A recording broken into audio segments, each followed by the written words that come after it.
Olha só, nesse gráfico nós temos duas setas. A que está apontando para cima, tá? É o poder hipoglicemiante que a insulina tem. E aí eu vou detalhar cada uma delas.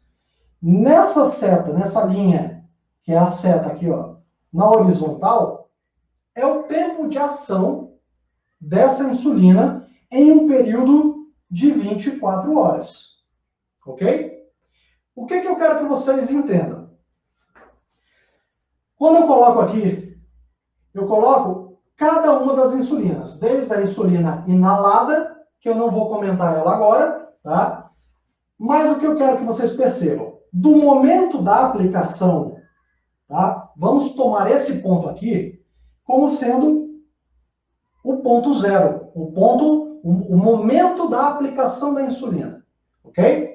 Na hora que você faz essa aplicação, o tempo de ação dela vai depender do tipo de insulina que você estiver tomando, ok? Vai depender do tipo de insulina que você estiver tomando.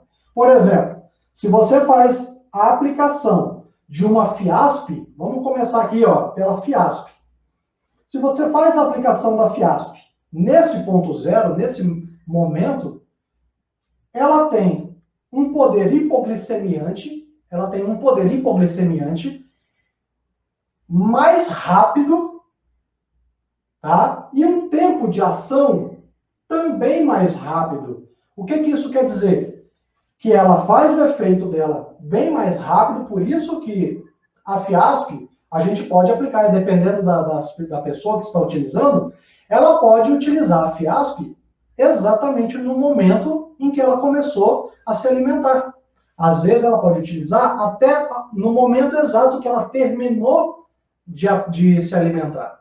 Então, a Fiasp, ela tem um tempo de ação muito rápido, né? Ela age rapidamente e o tempo que ela para de ter efeito também é muito rápido. Então, ela tem daqui que você aplicou até aqui. Ou seja, quanto tempo foi isso? Quanto tempo ela teve o seu pico de ação e parou de agir no corpo, né? Então, a gente começa a avaliar as insulinas para a gente decidir se a gente se enquadra, se a gente se encaixa nessa insulina ou não. Porque imagina, se você não tem um controle glicêmico do seu filho adequado, né, se você não consegue verificar a glicemia dele frequentemente, principalmente se você não faz contagem de carboidratos, tá? E você começa a utilizar uma insulina que ela tem o poder de causar uma hipoglicemia muito rápida, se você não tiver um controle adequado, será que ela vai ser a mais indicada para você? Não tem como a gente saber, não é verdade? Agora, quando a gente pega a insulina, as insulinas, essas aqui eu coloquei todas no mesmo patamar. A Lispro, a Aspart e a Glulizina.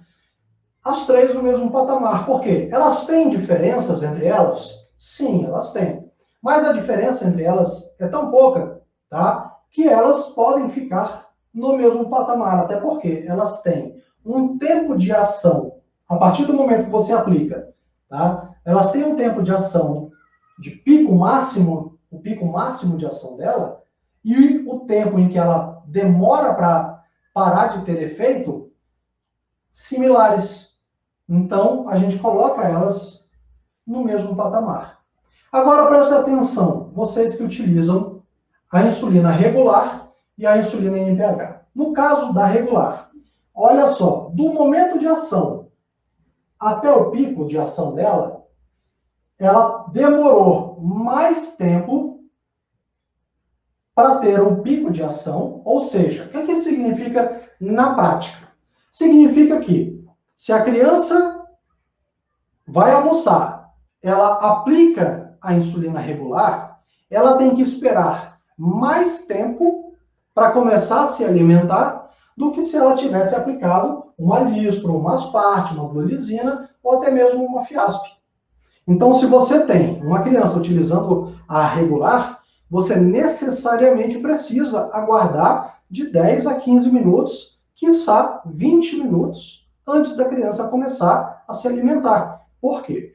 Porque como o pico de ação da regular vai demorar para acontecer, é o tempo da criança, tá? É o tempo da criança começar a se alimentar. Então, você aplica, aguarda 15 minutos, e aí a criança começa a se alimentar. Para a digestão começar, quando a digestão começar a acontecer, ser o momento do pico da insulina regular.